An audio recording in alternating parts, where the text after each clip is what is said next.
Good afternoon and welcome to the Renfrew Center's recovery webinar, Standing Up and Speaking Out, Becoming Your Own Advocate. My name is Hannah Podhorzer and I am a member of our Alumni Services team. I will be your moderator for today's online presentation. Before I introduce you all to our presenter, Erin Byerly, who perhaps needs no introduction, I want to go over a few announcements to give others some extra time to join in. First, we are very excited to announce our annual alumni reunion. To commemorate Renfrew's 40th anniversary, this reunion is called Continuing Connections and will be an uplifting day of reflection and celebration. We'd love for you to join us for recovery workshops, meal support, an opportunity to hear a story of inspiration from a fellow alum, and more. You can register on our website. We're also still hosting our residential alumni support group monthly, and our next meeting is scheduled for Tuesday, June 17th. If you're looking for more support in the form of groups, we're also hosting both in-person and virtual outpatient groups in the northeastern region of the country. If you're interested in joining any of them, please reach out to our program information line at 1-800-RENFREW or by emailing info@renfrewcenter.com. We also have another webinar on the horizon. Next month, on Wednesday, June 11th, Dr. Samantha DeCaro will be addressing a very important and timely topic, rising under pressure, navigating recovery in the era of Ozempic. You can find information and registration for all of these events and more on the events page of our website, renfrewcenter.com, so definitely check that out and register for those that interest you. And as always, if you feel like you need more support at this time or in the future, please call 1-800-RENFREW if you're interested in learning more. Now to get on to the reason you are all here, the webinar. Following the webinar, we would love your feedback. You will receive an evaluation form by email to be completed online. The evaluation form will help us develop new and innovative programs to assist you in your recovery. A question and answer session will also follow the presentation. Questions can be submitted at any time during the webinar by typing them into the chat function. A reminder that your questions will just go to us. With that, I would now like to introduce you to today's presenter, Erin Byerly. Erin Byerly, licensed clinical professional counselor, started working as the team leader at the Renfrew Center of Baltimore in September 2016 and joined the Alumni Services team in 2019 as the Alumni Services Coordinator. Prior to joining Renfrew, Erin had worked in private practice as well as inpatient, partial, and intensive outpatient levels of care. Erin has worked in the field of eating disorder treatment since receiving her master's degree in 2012. She enjoys working with people to make positive and long-lasting changes in life through therapy and building their emotional tolerance. We are so grateful to have her speak with us today on this important topic. So without further ado, the Zoom stage is all yours, Erin. Thank you so much, Hannah. I'm so excited to be here and talking with you all today about becoming your own advocate, because I feel like advocacy is a topic we hear a lot about. And at the same time, we maybe don't always go into like what it really means and how it shows up. So I'm excited to dive in a little bit more with you today. All right, so to get us started, like what even is advocacy? So, defining it is the act or process of supporting a cause or proposal. And oftentimes, when we hear about advocacy, we have kind of pictures in our mind of being part of a protest or lobbying on Capitol Hill or speaking at a rally. We have this kind of connotation with advocacy that it is only seen in big ways. But what we're going to talk about today are the ways that you already are and can continue to be an advocate for yourself in small and everyday ways. The act or process of supporting a cause or proposal is something we can each do every single day. And it usually isn't the easiest position to be in. And it is likely that we will find times that others maybe don't have the same beliefs, ideas, or experiences as we do. And as such, we might struggle to or they might struggle to understand what it is we're advocating for. But this is one of the really important reasons for us to be able to be advocates for ourselves. So why do we need advocacy? So advocacy is in our life for a lot of really important reasons. So without advocacy, we would all be stuck in kind of this singular way of thinking. It would be unlikely that we would hear the ideas of smaller groups without significant effort put in on ourselves to be in places and spaces that are different than what we're used to and where those different ideas are being shared. As social creatures, we kind of find our group and then we kind of stay within it, which means the ideas that were being um, shown and heard are are going to fit in with that group. So advocacy really allows us the opportunity to hear more easily some of those minority voices and their beliefs and their ideas. We also know the impact that diet culture has had on our society and the world as a whole. It's a business industry that has made their voice very loud. And without advocacy against it, we wouldn't be able to hear those voices that tell us there's another way of being. Without advocacy, kind of on the bigger scale, larger organizations that have more influence and more money to be able to kind of put their ideas out there would be able to have a monopoly on the ideas we are exposed to.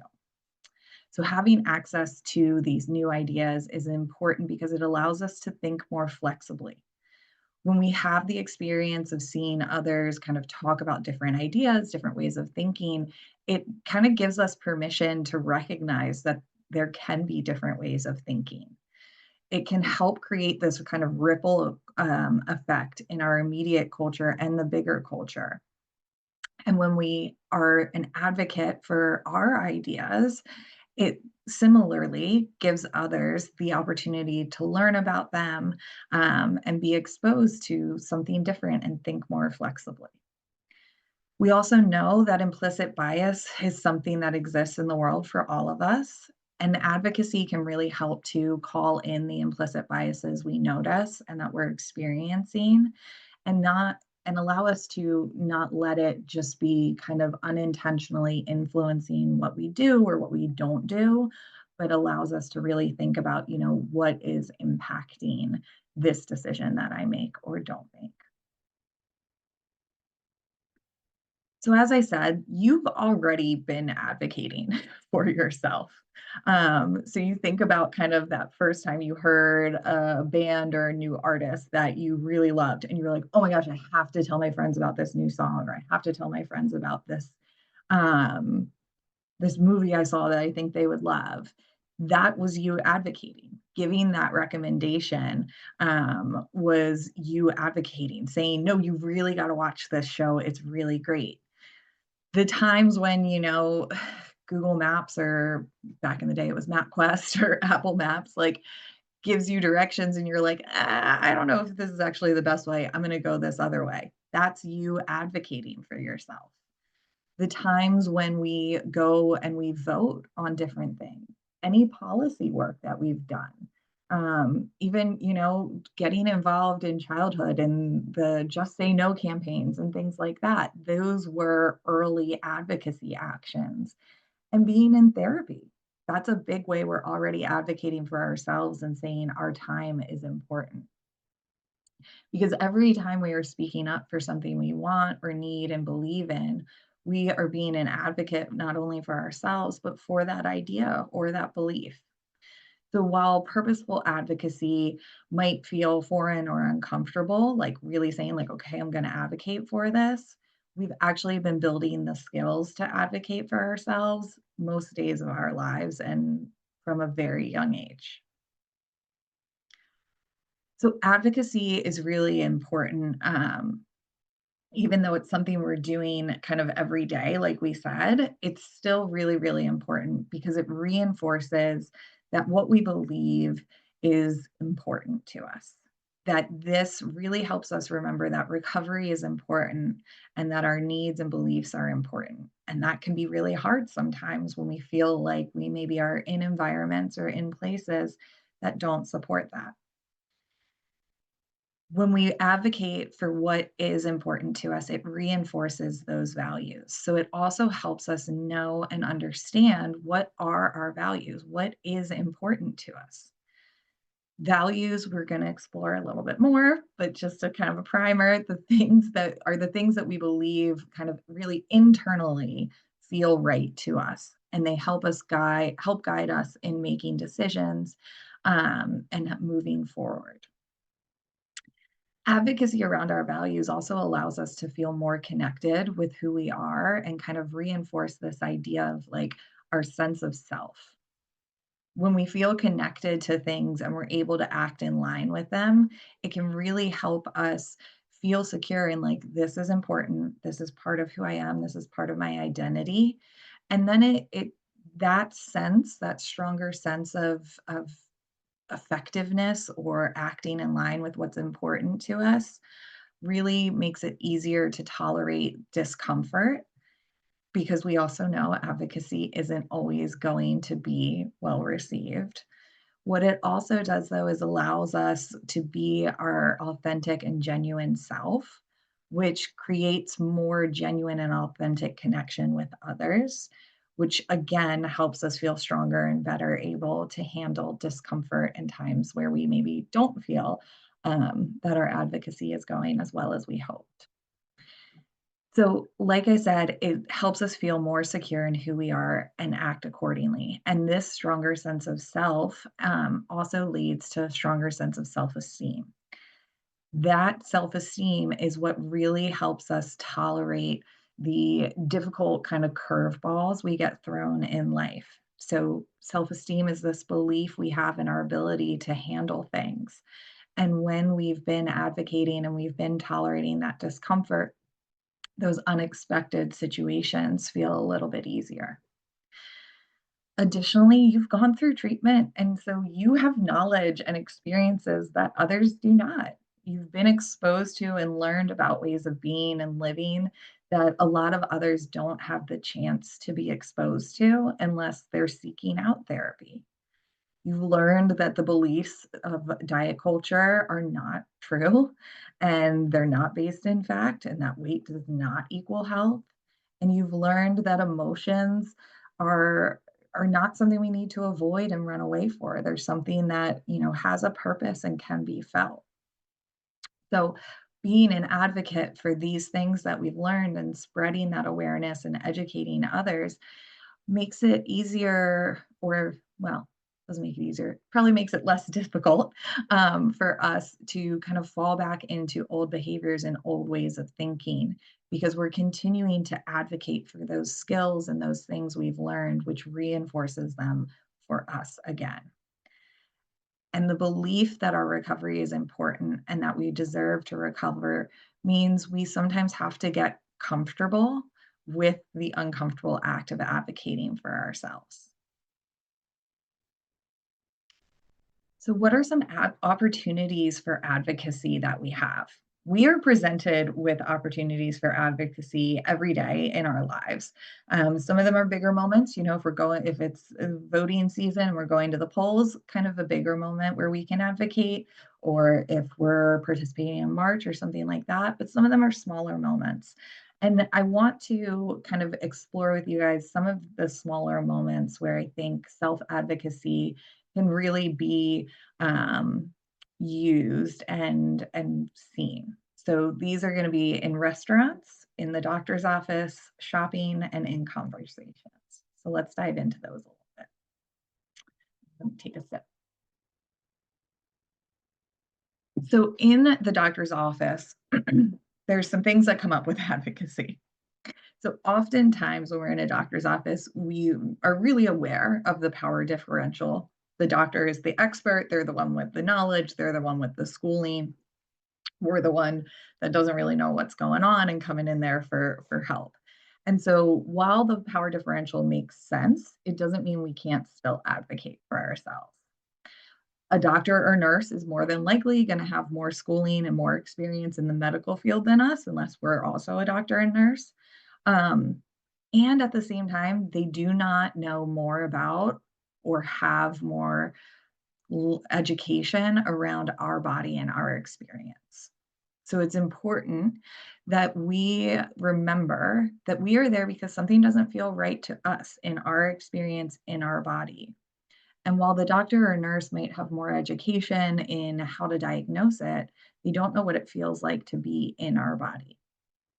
So, in the doctor's office, we have the right to advocate for what testing we think would be beneficial, what things we think are going on, to ask for more of an explanation. And then, my favorite thing, because it always comes as a surprise to us, is to ask not to have our weight taken. While weight is a measurement of health and wellness, and we understand that, like, at times, our doctors are gonna want to use that to help kind of inform the decision, it is not the only measurement of health and wellness. And it's oftentimes the first thing that is asked of us when we get to the doctor's office. I can think about the times I've gone back, and it's always like they call your name, and then they're like, "Okay, step on the scale." And this makes it feel like it's not really an option. And it is a time where we can ask for support and ask and advocate for ourselves. Weight oftentimes has nothing to do with the reason why we are there, especially if it's for a sick visit or like something like an ear infection, or we hurt our back or something like that. And our weight doesn't determine how much medicine we get like it does for certain animal medicines. It doesn't determine how sick or not sick we are and are feeling. So it's a surprise to a lot of people when I talk about the fact that, you can refuse to get weighed at the doctor's office. It's something that, again, we said it feels kind of like it's not really a choice. And we can advocate and push back on this belief that weight and health are directly causal, when in reality, we know that while there might be a correlation, it is not causal. And this small act of advocacy of saying, no, I'd prefer not to get weighed, or can we not get my weight today, can have a really big impact not just on how we feel, but if enough of us are doing that, it could help change the medical system as well. So at restaurants are also a place where we have a lot of moments for advocacy. We have the opportunity to ask for seating that is more comfortable for our body. It's a situation where it feels like the natural flow is, you go up to the hostess, you ask for a table, they take you to one, they say, here you go, and you sit down. But in reality, we have some choice as to where we sit and what is actually comfortable for us. It's a small way for us to advocate for what will be best for us. So this could be saying, I don't want the booth. I would like the chairs, or, this chair doesn't have a back and this stool doesn't have a back and that kind of hurts my back. Can we get something that does have a little bit more support in it? And we also have the opportunity when we're ordering food to ask for what we need in terms of meeting our nutritional goals. I kind of hate restaurants where, like, oh, we don't do substitutions. I'm like, okay, and if I need one or if I want something, like, I do have that right to ask.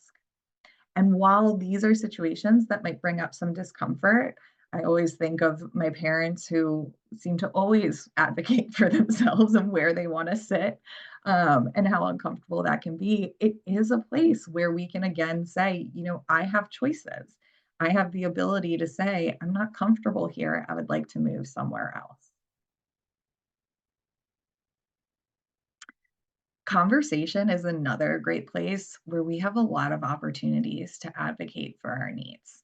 So we might find ourselves in conversations at times that don't always feel comfortable to us, whether they're, talking about diet culture and changing their weight, or they're talking about politics, or just talking about others in a not kind way or not a way that we would like to be talking about others. And these experiences are opportunities for us to advocate by either, changing the topic or pointing out aspects of the discussion that we don't feel comfortable with. There again can be some awkwardness of doing this. Maybe we feel like the odd one out, we feel like we're too sensitive, and tolerating this vulnerability in these like daily conversations really helps us hone that skill of speaking up and provides us again with those opportunities to really be genuine and authentic with ourselves and with the people we're around. And again, genuine and authentic relationships are usually the stronger connections we have. And if we are able to speak up in these moments, we can make sure that we're really surrounding ourselves with people who feel safe and like they're able to have maybe those tough conversations with ourselves, with each other. Again, shopping is another big one where we can find opportunities to advocate for ourselves. So, a lot of times we have received messages from society and diet culture that being a certain size is a sign of success, or that we can only wear things if we are a certain size. In reality, we are allowed to wear whatever we feel comfortable in, and it is not a reflection of our worth. When we are shopping, we can really advocate by looking for the items that feel fun and are an expression of our personality and who we are. We don't have to follow, the diet culture messaging that we can only wear certain things because of our size. You can let your experience clothes shopping be a way to reflect your personality and not fall into, well, I'll just do this because that's what's available to me. We can ask, do you carry this in the size that I need? Is there a way to get it? Can we order it and have it shipped to my house or to the store or whatever it is? So we can start to let go of that messaging that somehow certain sizes are better than others. And by buying the clothes that fit us comfortably and that we feel good in, we reinforce this belief that we deserve to feel comfortable in clothes and that they do not define us. It's a small act of personal advocacy, but it helps chip away at the belief that there is something wrong with us because of our size. When we're continually trying to fit into clothes that aren't comfortable for us, that reinforces the idea that there's something wrong with our body. And instead, when we are able to honor that, these pants don't feel good, let me get them in a different size, we're saying, you know what, I deserve to feel good. And there's nothing wrong with my body. There's something wrong with these pants. So it really helps us to fight against those culture messages that more than likely we've internalized because for a long time we didn't really talk about them. Okay, so understanding when to advocate. So we have these small opportunities a lot of the time to be an advocate for ourselves and to advocate. And like I said, it's more than likely going to bring up some discomfort for us when we start practicing this skill of advocacy. So we want to make sure that, when we're practicing this skill of advocacy, we're not kind of jumping into the deep end when we haven't even taken a swim lesson yet. We want to know that, we can have success with our advocacy, at least in the beginning, in these small ways, because it's important that we don't find ourselves in a situation where we keep feeling like we're advocating and keep getting kind of pushed back down because that starts to make it feel like maybe we don't have as much impact or influence. So we want to look at kind of three things when we're thinking about advocating to make sure that we're kind of setting ourselves up to be as successful as possible. So we're going to explore, is it a safe space? Are we in our window of tolerance? And is it in line with our values? And this can kind of help guide us in thinking about if this is a good opportunity for us to practice that skill of advocacy. So we'll start with, is it a safe space? So we want to make sure that when we're advocating, it feels like a space that we will be listened to. And if it's a space that we maybe don't feel like we're going to be listened to, we might want to bring in some additional support that could help support us. So, something like having a support person going shopping with us, somebody else that can go out and ask the person for the size that we need if we don't maybe feel ready to do it just yet. somebody else that can go to the doctor's office who can really reinforce, no, you don't understand. This is their experience. We would like some answers, or we would like some more explanation. Finding somebody who already knows or shares our beliefs and asking for their support as, conversations start to deviate can be a really helpful way to make sure that when we're advocating, we are in a space where we feel like we are supported. You think about this with different organizations that do like big advocacy, it's not usually just one person, they have supports around them. And so having supports is a really important part of making sure it's a safe space and making sure that we are um, being able to really take the steps that help us feel more secure in our ability to advocate for ourselves. Okay, next is our window of tolerance. So anyone that has gone through treatment with Renfrew recently probably knows about the window of tolerance. If you don't, we've got a fun little graphic here. Um, so this kind of helps us identify like what's going on with the window of tolerance. But what we're working on is that we've been avoiding feeling the full breadth of our emotions. That's what the eating disorder behaviors have done. And so when we start to kind of lean in and feel the discomfort more than we've been allowing ourselves to, we can find ourselves going into either this hyper arousal state or hypo arousal state. So either like really high intensity or we're kind of just numbing out and checking out. We want to be able to build up to feeling the full range, the full breadth of the emotional experience. And again, we can't just dive in to the deep end and do this right off the bat. We've got to build up our skills. We've got to feel confident in our ability to do that. So we build our window of tolerance over time by slowly increasing the intensity of the distressing events and then learning how to stay with them. So when we think about this specifically with advocating for ourselves, we want to know that we feel able to tolerate the emotions that are probably going to come up around what it is we're asking for advocacy for, or that we have the support to help us stay in that window of tolerance. It might be that we don't feel able to completely tolerate like having to deny the current request to be weighed in the moment at the doctor's office. Um, I personally have encountered this where I just kind of got so thrown off. I was like, oh, I forgot to ask not to do that.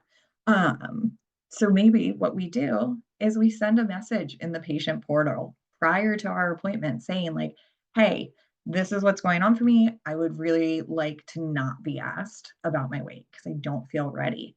I believe online there are even little like business cards that you can hand to the nurses or the doctors that basically say, like, I'm requesting not to be weighed. Like, please don't bring it up.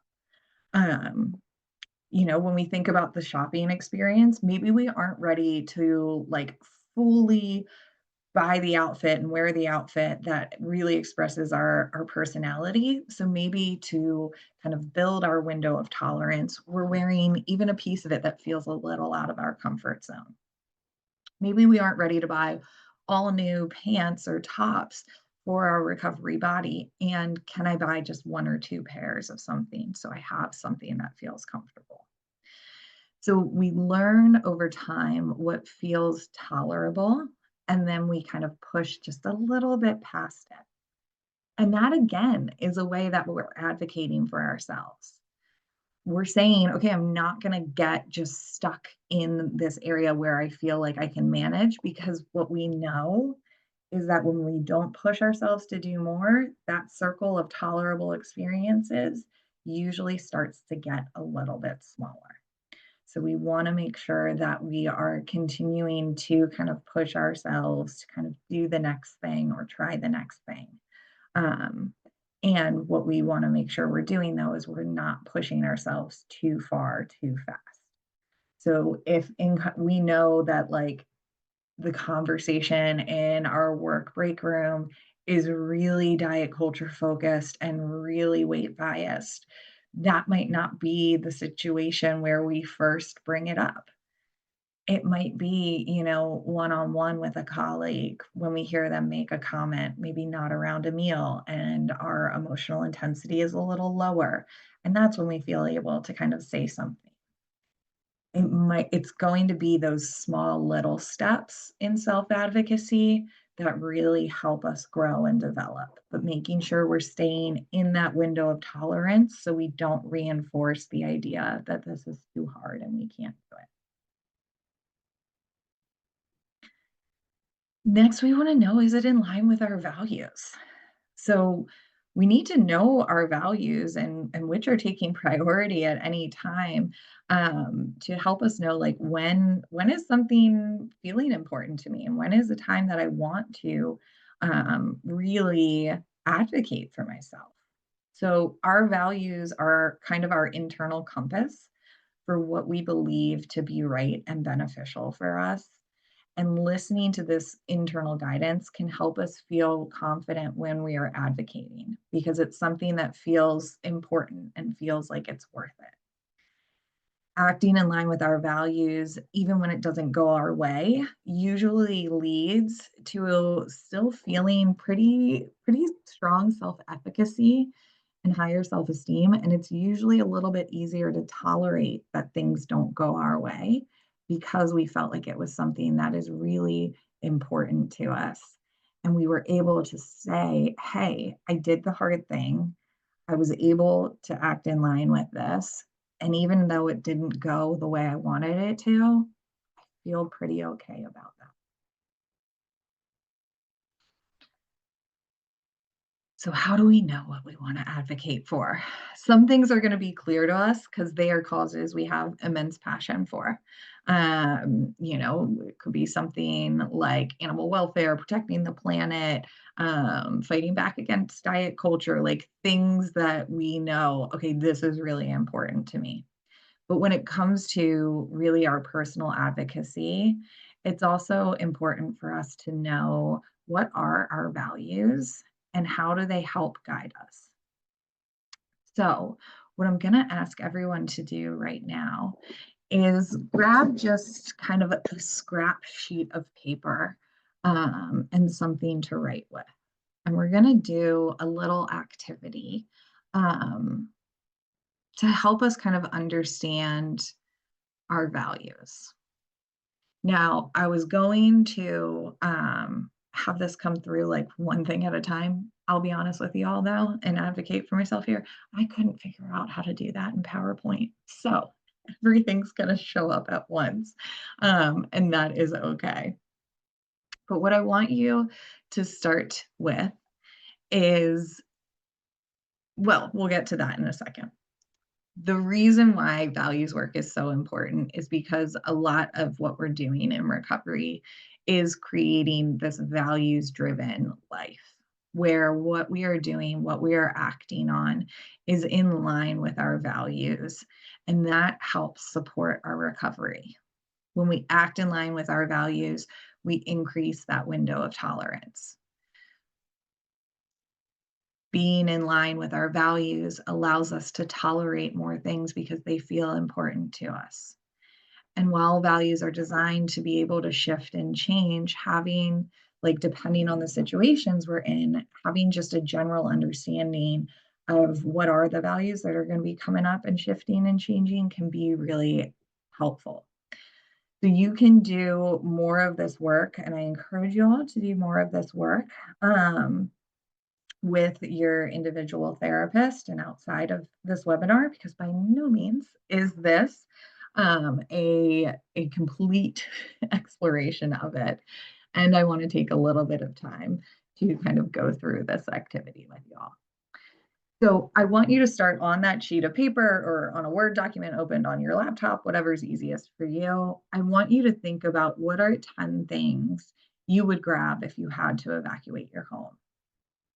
So if we're leaving our home, we've got to go to a place that's safer, where they're going to have what we need in terms of uh, you know shelter, food, water, things like that. What are 10 things that would feel important to be able to bring with you and save from your home, to be able to continue on with that? So take a little time and think about what are those 10 things you would grab.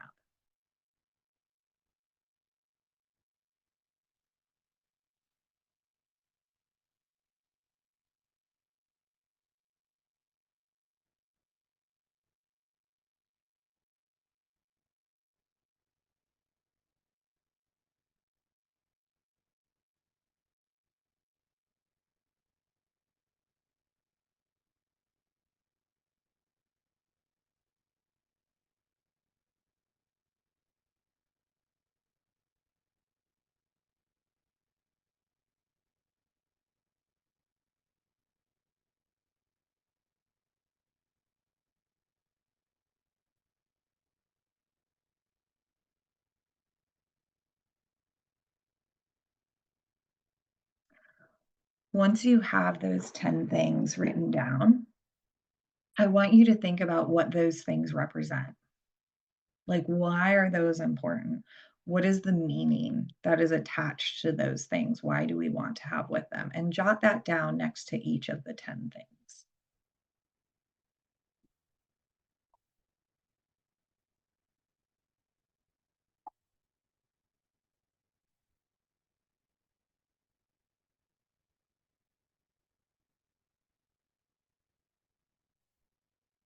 It could be something like, I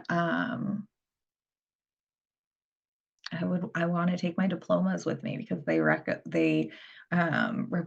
the education I've achieved. I want to take a stuffed animal with me because it provides me comfort. I want to take a certain article of clothing because it has a memory attached to it.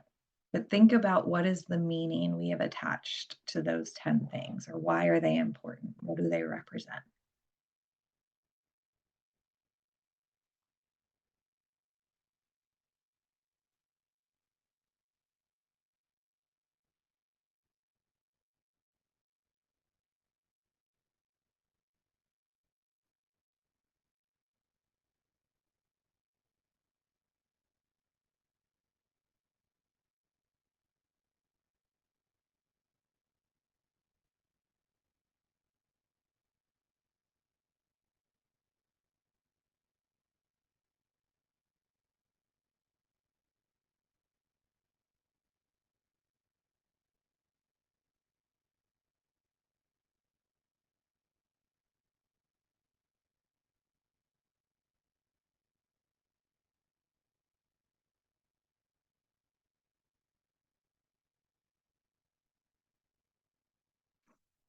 Now, the cool thing here is we can already start to see kind of what things are important to us, why we value these different things, what meaning we have attached to them as well.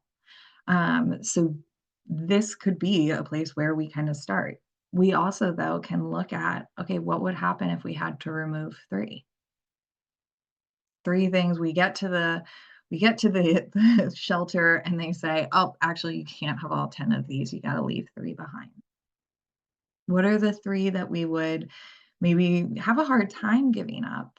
And we would feel like, "Okay, but these other 7 are really important." So try to do that now. Try to think about what would be 3 that you would maybe be able to leave behind.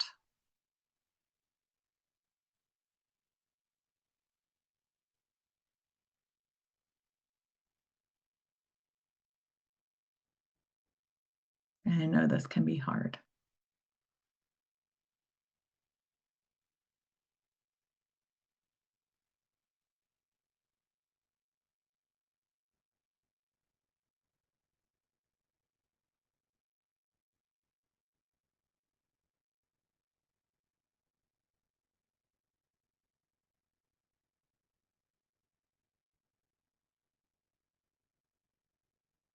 Then once we remove those 3, try removing 2 more.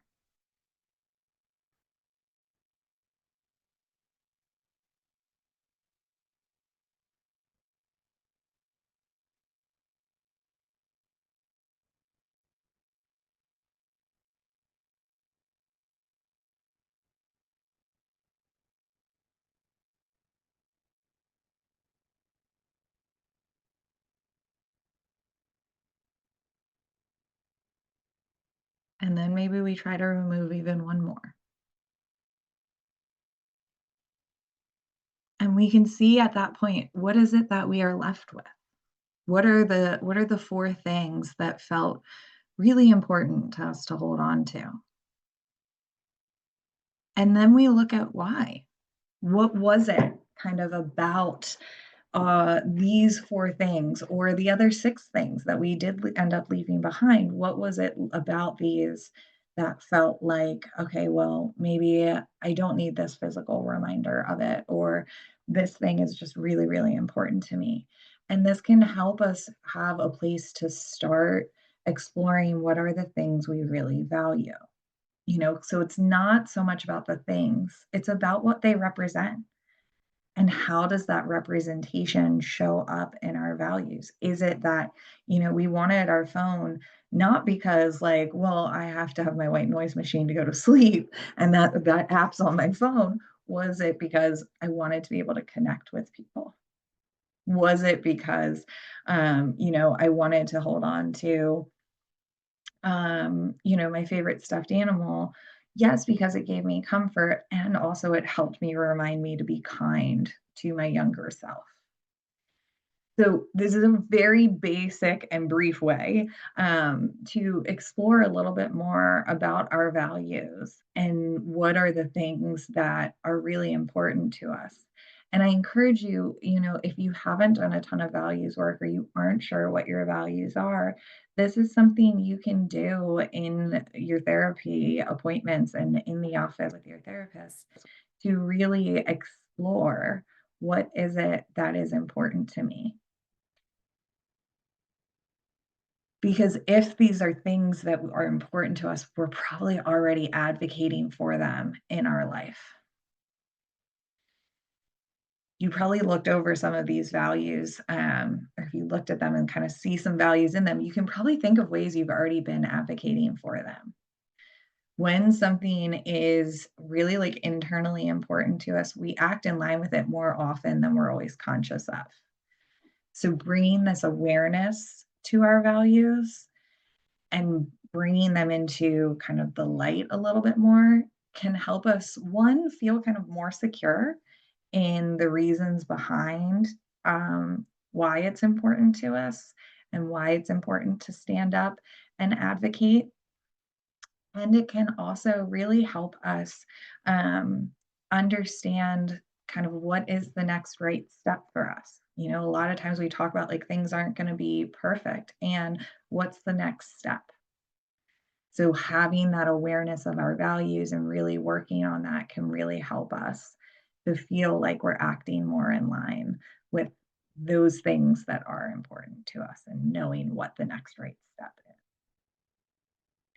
So I encourage you to think about, what are the ways I'm already advocating for certain things that feel really important to me in my life? How are my voting choices in line with my values? How are the petitions I sign and things like that in line with my values?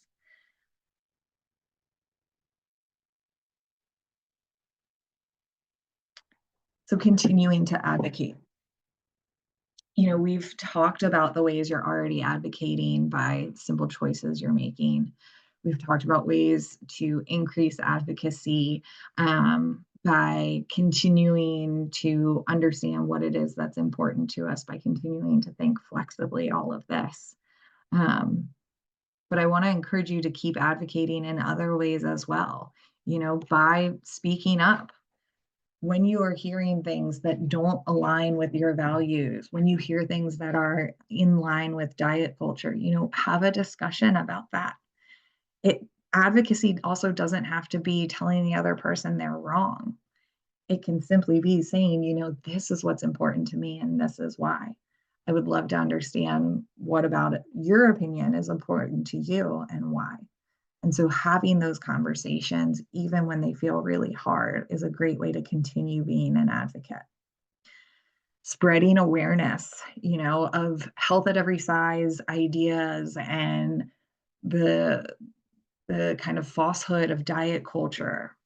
posting things on social media that reduce weight bias, sharing the education and the information that you learned in treatment with the people closest to you or that you're spending a lot of time with. This idea of continuing to spread awareness and putting out more ideas, we go back to the original reasons why we needed advocacy, or why we need it. And it's about making sure people know there isn't just one way to think about things. And that's an important skill for all of us to just be thinking more flexibly. And by spreading awareness, we are helping people think more flexibly. And then getting involved. Get involved with organizations that support, the things that feel really important to you. Could be by signing a petition or joining an organization or just letting other people know about the causes that are important to you, the same way you let other people know about that great song that you heard on the radio or whatever it might have been. These are the ways that we as an individual and through kind of our self advocacy can also have a greater impact on the culture we live in as a whole. And this sense of purpose and power in the world and our ability to impact the world will help support not only kind of our culture as a whole, but also our self-esteem and our belief in our ability to have impact. We're not going to have control. We're not going to be able to make everyone stop using diet products as much as we might want them to. And we can at least feel like we have some impact by being able to speak up, be authentic about who we are, and finding the other people and places that support that. So, in conclusion, we know that advocating for ourselves and for others will not always be comfortable. And that doesn't make it any less important. We've got a lot of things that advocacy really helps support and helps us feel strong in, and we don't want to lose out on that. We have opportunities to advocate for ourselves every day. And it's important that when things are in line with our values, we take advantage of that opportunity to advocate so that we are able to reinforce that idea that what we believe is important and what we feel and what we need deserves to be heard. It doesn't just support our overall well-being, it also has that greater impact on culture as well. So remembering that even the small acts of self-advocacy are the things that really start to change and shift the culture we find ourselves in.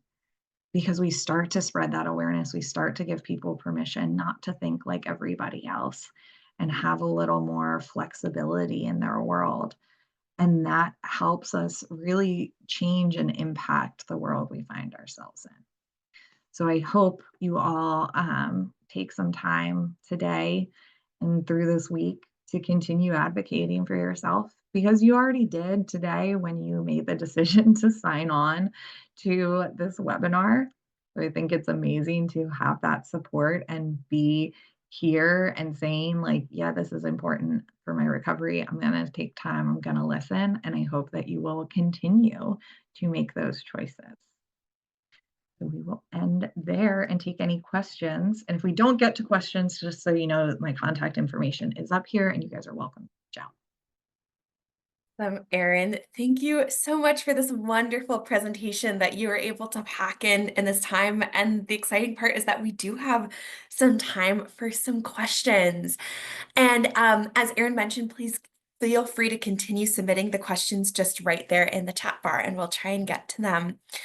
So, Erin, one of the things that I really got to see on the back end was all of the chats that people were submitting as you were going over kind of different topics. And I loved how you were talking about advocacy, in the doctor's office or in restaurants, in these different environments. And so it was great to see some folks kind of chime in on examples in which they've advocated for themselves in some of those Love spaces. it. Yeah.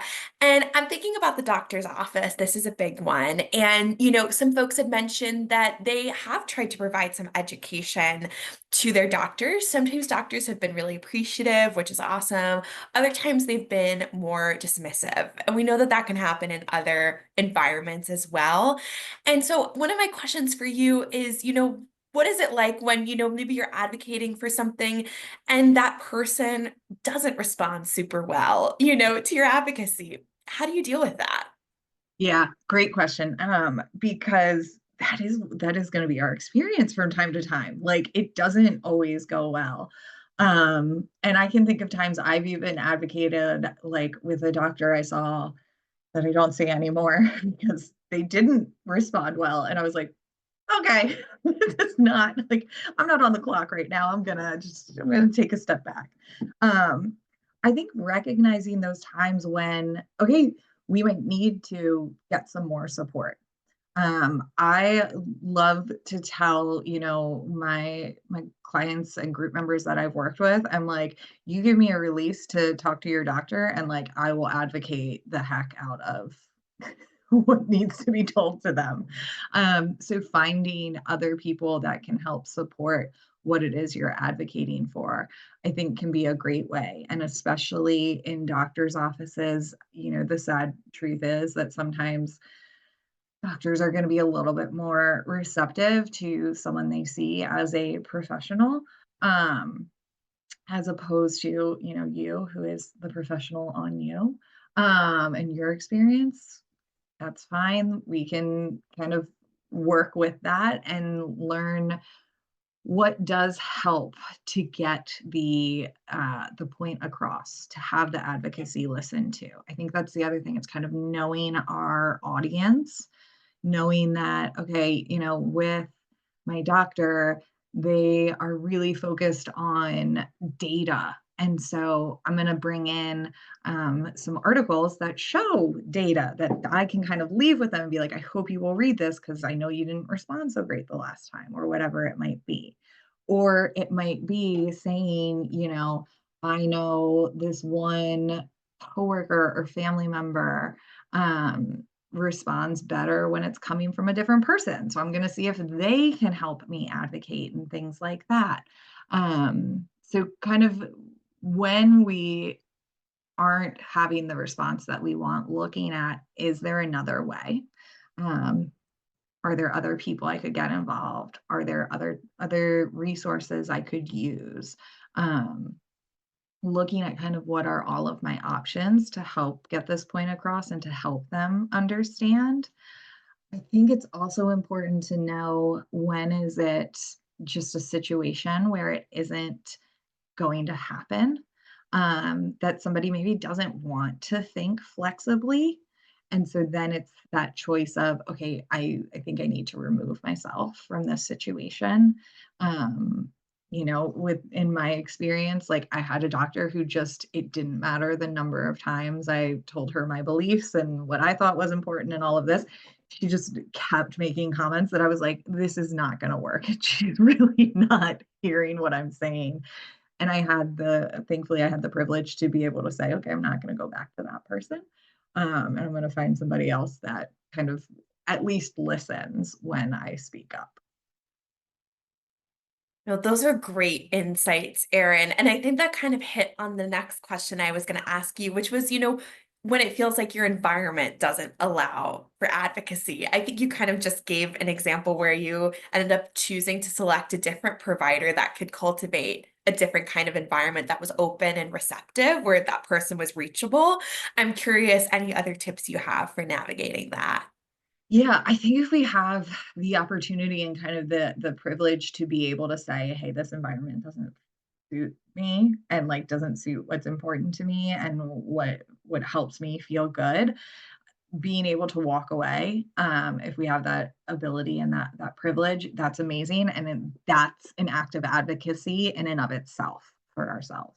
um, Unfortunately, I know that that isn't always the case, because sometimes we find ourselves in environments where it's like, wow, I really don't have the privilege and the opportunity to leave for whatever reason it might be. Maybe it's, well, this is my family and they're financially supporting me, so like I can't totally leave, or This is the only doctor that takes my insurance, and like I can't afford to pay out of pocket, or this is the job I have and I don't have another one lined up and I can't just leave.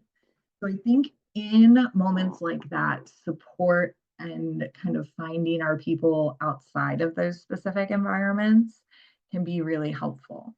Because when we are able to feel supported outside of that specific environment, it helps us have that reinforcement of those values and what's important to us and those beliefs, even though we're not getting it in the environment we're finding ourselves in. So I think at that point, finding spaces outside of that environment that do support us, that we do feel connected to, and looking at how do we keep ourselves safe in that environment. And that's going to depend specifically on the environment we're in, kind of what the situation is.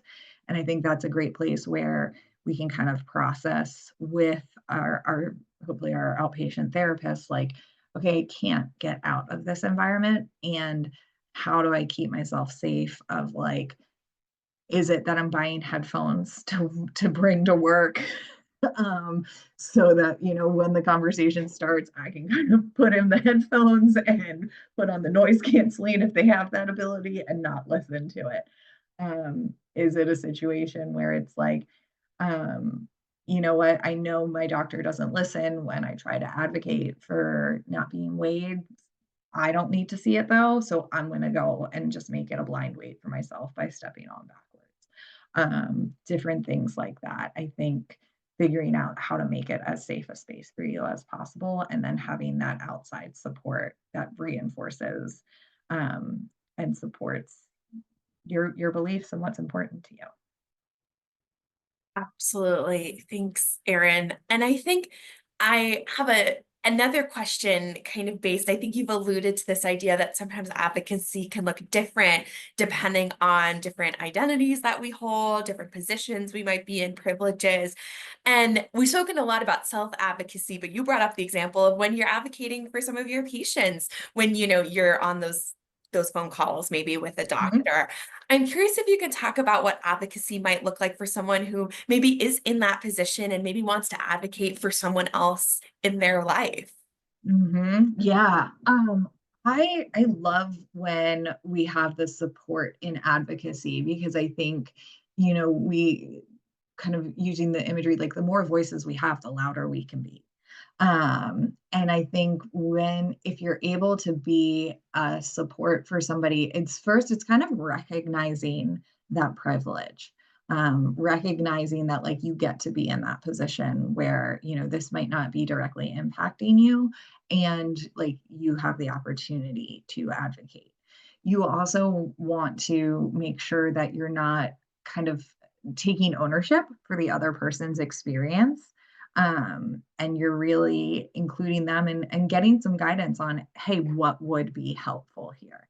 We don't want to assume that, what would be helpful for us is going to be helpful for the other person. So I mean, like I said, I've worked with people that I've reached out and talked to their doctor's office, and I've had people be like, please do not, and I'm like, okay. I was like, I will tolerate my own discomfort. And so I think that's a big point of being the support for someone who's advocating also, is tolerating our own discomfort if it doesn't go the way we hoped it would. And recognizing that, this might be an experience they have a lot more often than we do, maybe because of privilege that we have that they don't. And we want to honor that, like, if this is part of their experience, we've got to be there to support them in that part as well. We can't just support them in the success of advocacy. We want to support them also when it doesn't go as well. Those are such great and insightful points for thinking about how to support and advocate for other people, even beyond just ourselves.